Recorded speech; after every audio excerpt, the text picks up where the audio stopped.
الحمد لله الذي أرسل رسوله بالهدى ودين الحق ليظهره على الدين كله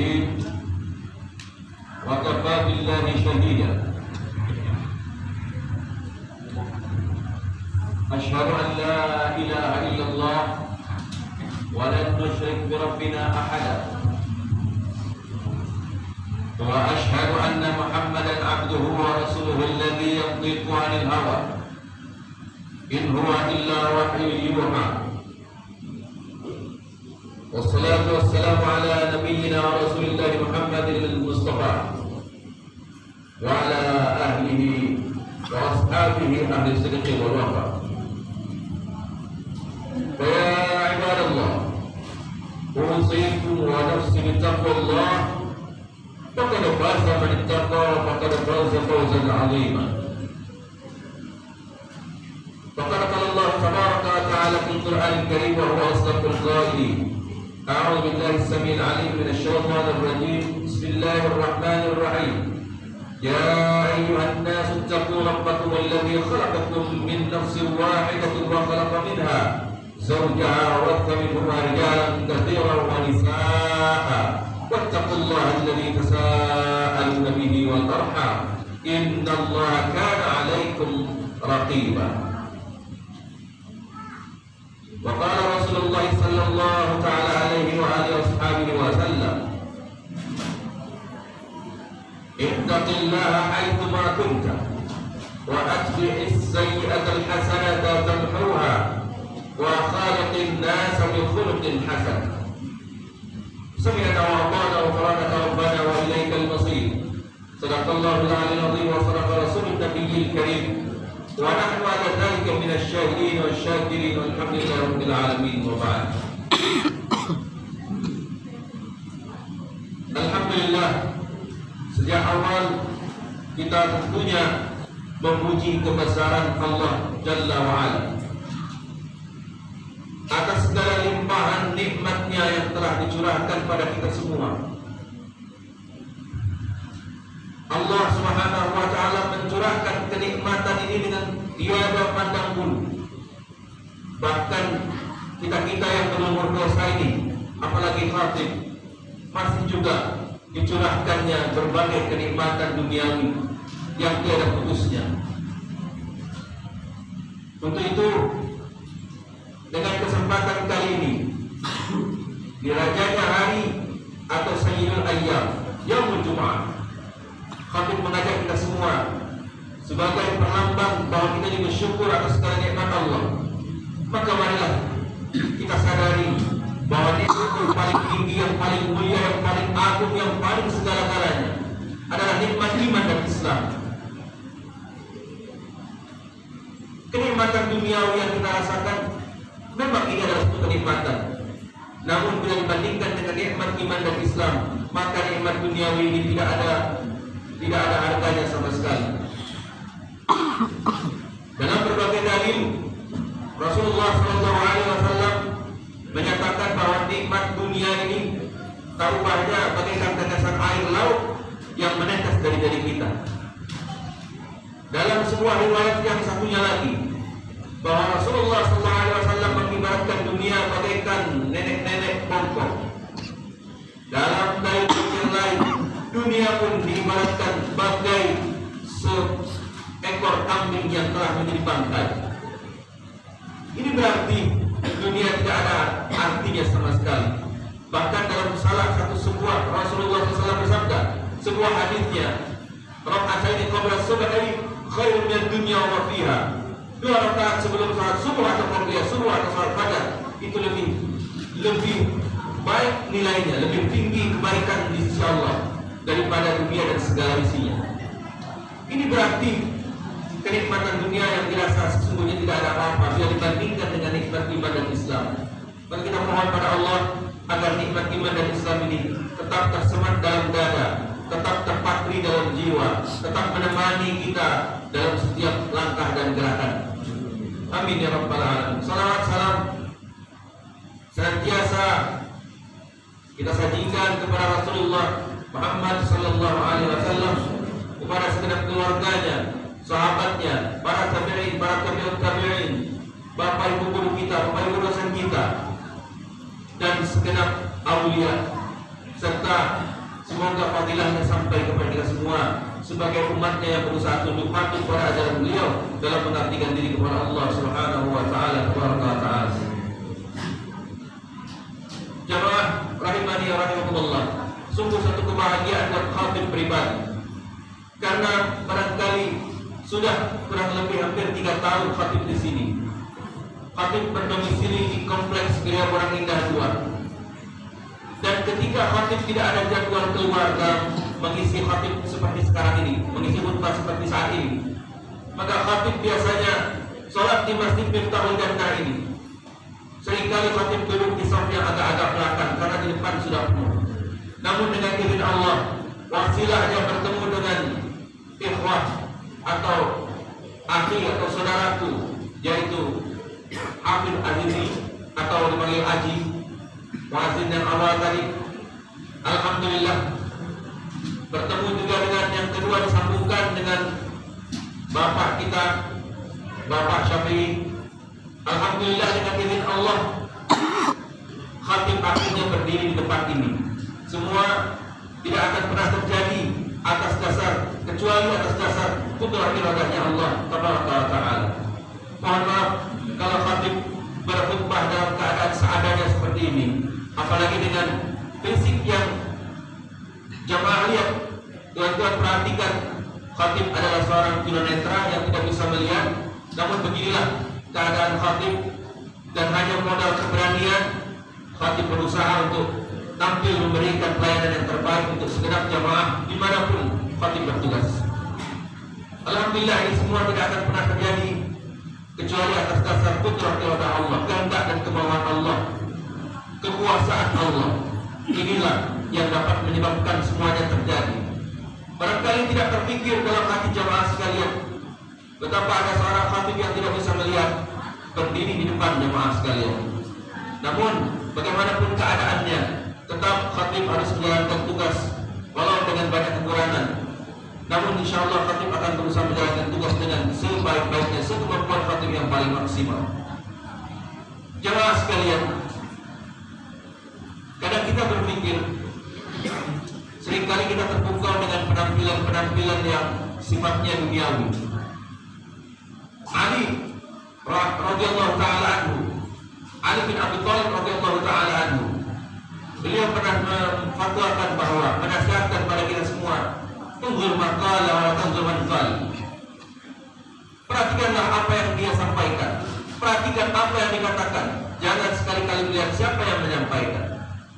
Sebab belum tentu orang yang bergamis, berjubah, bersorban itu akan lebih baik daripada orang yang mendengarkan.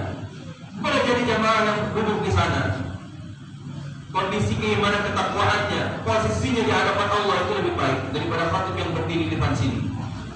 Maka sahabat kita, sahabat Rasulullah SAW, yakni Abu Bakar Siddiq radhiyallahu taala anhu, pernah menyatakan, ana lastu bi khairikum, aku bukan orang terbaik di kalanganmu semua. Begitu nasihat beliau ketika beliau terpilih menjadi khalifah yang pertama. Oleh karenanya khatib berpikir berangkat dari semua itu, dari segi ibadah yang khatib lakukan, atau kita punya ibadah saat ini, pernahkah terpikir oleh kita, pernahkah terbayang oleh kita, apakah amal ibadah kita ini diterima oleh Allah Subhanahu wa taala atau tidak? Barangkali kita optimis menyatakan insya Allah mudah-mudahan diterima. Itu hanya sebatas harapan dan harapan. Ijma'ul ulama, kesepakatan para ulama itu sudah jelas sepakat bahwa dalam melaksanakan ibadah yang mengawali, yang paling awal, yang paling pertama sebagai syarat bahwa amal ibadah diterima di sisi Allah Subhanahu wa taala itu adalah mendahulukan niat, artinya urusannya dengan hati dan semangat. Rasulullah SAW menyatakan dalam sabdanya yang populer dalam hadis arba'in nomor pertama, dinyatakan bahwa innamal a'malu binniyat, sesungguhnya amal itu tergantung kepada niatnya. Artinya perbaikan hati, revisi hati itu lebih penting daripada fisik, daripada penampilan. Memang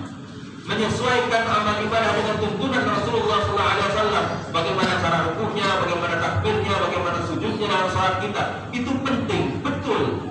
Tapi yang mendasari itu semua ada yang lebih penting lagi. Kalau itu tadi nomor 2, penting juga. Namun ada yang lebih penting lagi. Apa itu? Ialah niat, hati dan semangat. Itu yang paling penting. Kalau kita membeli sesuatu barang, barangnya ada. Kalau kita transfer uang, bukti transfernya ada, tanda uang itu telah diterima. Kalau kita kirim WhatsApp, maka hasil cekatnya ada. Bahkan ada berita mungkin apakah tersampaikan atau dibaca atau diputar atau diterima atau didengar, ada buktinya. Tapi kalau di hadapan Allah, ketika kita sholat, jangankan sebuah sholat kita, satu sholat kita, sujud kita saja, astagfirullah, sujud kita saja, kita tidak tahu sujud yang mana yang Allah terima. Kita tidak tahu sujud yang mana yang akan menjadi jalan bagi datangnya keridhaan Allah. Kita tidak tahu sujud yang mana, ruku yang mana, i'tidal yang mana yang Allah terima di sini, yang datangkan rahmat Allah sehingga kita menghadapi surganya. Bacaan Al-Fatihah yang mana yang menyebabkan Allah ini rindu sekali dengan kita sehingga kita diperkenankan untuk menatap wajah Allah Tabaraka wa Ta'ala. Ini yang harus kita renungkan. Sedangkan khatib si pendosa ini cuma satu yang khatib rindukan, berangkat dari berbagai macam penjelasan atau juga penerangan para ulama kita. Ulama salafus saleh pernah menyampaikan bahwa kenikmatan yang tertinggi, yang teragung, yang termulia adalah menatap wajah Allah. Maka khatib sebagai seorang tunanetra tidak ada lagi punya keinginan, bahkan dari kecil tidak ada sama sekali punya keinginan untuk bisa menatap wajah dunia. Yang berumur dosa ini, yang cuma fana sementara ini, tidak ada keinginan sama sekali buat khatib untuk menatap dunia, tidak ada. Yang khatib pikirkan, yang khatib sekarang risaukan, yang khatib cemaskan saat ini, apakah kebutaan yang khatib rasakan saat ini akan berkepanjangan di akhirat kelak? Kalau berkepanjangan, malanglah nasib khatib, berarti tak mampu khatib diperkenankan untuk melihat wajah Allah yang Maha Agung, yang dapat melimpahkan segala kenikmatan surga. Itu kan tujuan kita. Sekarang bulan Rajab ya, seringkali dibahas tentang sholat. Namun yang harus kita ingat dalam pembahasan sholat ini, sholat tidak akan diterima oleh Allah kecuali orang-orang yang khusyuk. Wasta'inu bis-sabri was-salat wa innaha lakabiratun illa 'alal khashi'in. Mohon pertolonganlah engkau kepada Allah dengan sabar dan salat. Itu sesungguhnya sungguh sangat berat. Tapi orang-orang yang akan merasa nikmat dalam salat tidak berat adalah orang-orang yang khusyuk.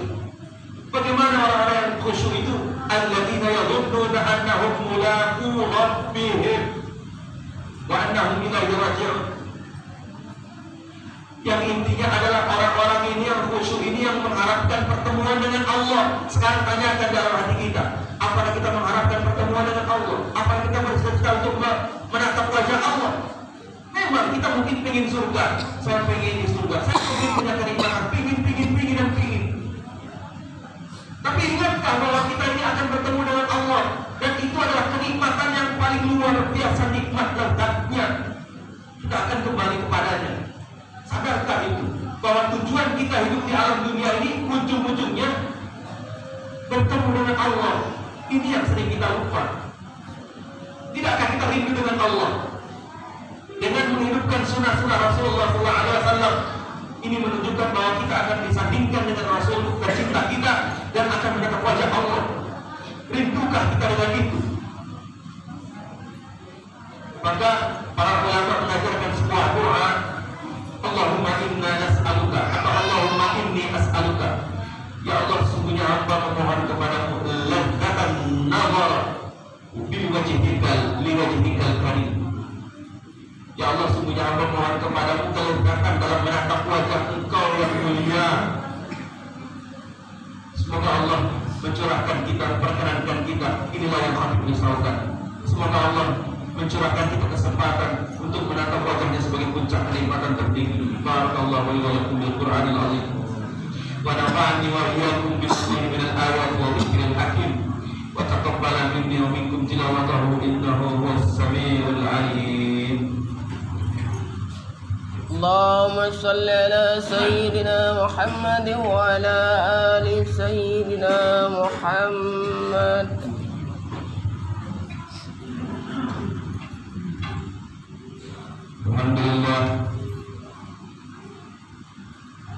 Alhamdulillah wa kafa, salatu wassalamu ala nabiyil mustafa wa ala alihi wa ashabihi al-sidqi wal wafa wa ba'd.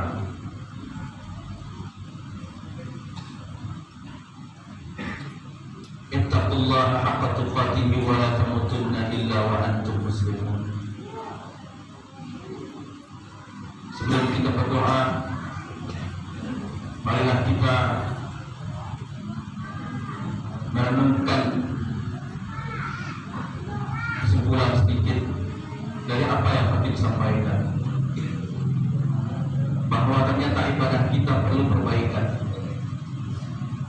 Para salafun saleh pernah menyatakan dalam sabdanya, dalam fatwanya, kalaupun toh diam di neraka, asal menatap wajah Allah, maka neraka itu tidak akan terasa kengeriannya.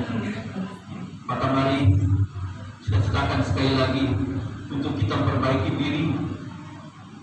Tuan-tuan sekalian, banyak yang dilihat, maka taubatilah dosa mata, agar mata kita diizinkan oleh Allah untuk menatapnya. Astaghfirullahaladzim, astaghfirullahaladzim, astaghfirullahaladzim. A'udzu billahi minasyaitonir rajim. Bismillahirrahmanirrahim. Innallaha wa malaikatahu yusholluna 'alan nabi. Ya ayyuhalladzina amanu shallu 'alaihi wa sallimu taslima. Bismillahirrahmanirrahim. Alhamdulillahirabbil alamin. Hamdan syakirin, hamdan na'imin. Hamdan yuwafi ni'amahu wa yukafi mazida. Ya Rabbana lakal hamdu wa lakal syukru kama yanbaghi li jalali wajhikal karim wa 'azimi sultanik.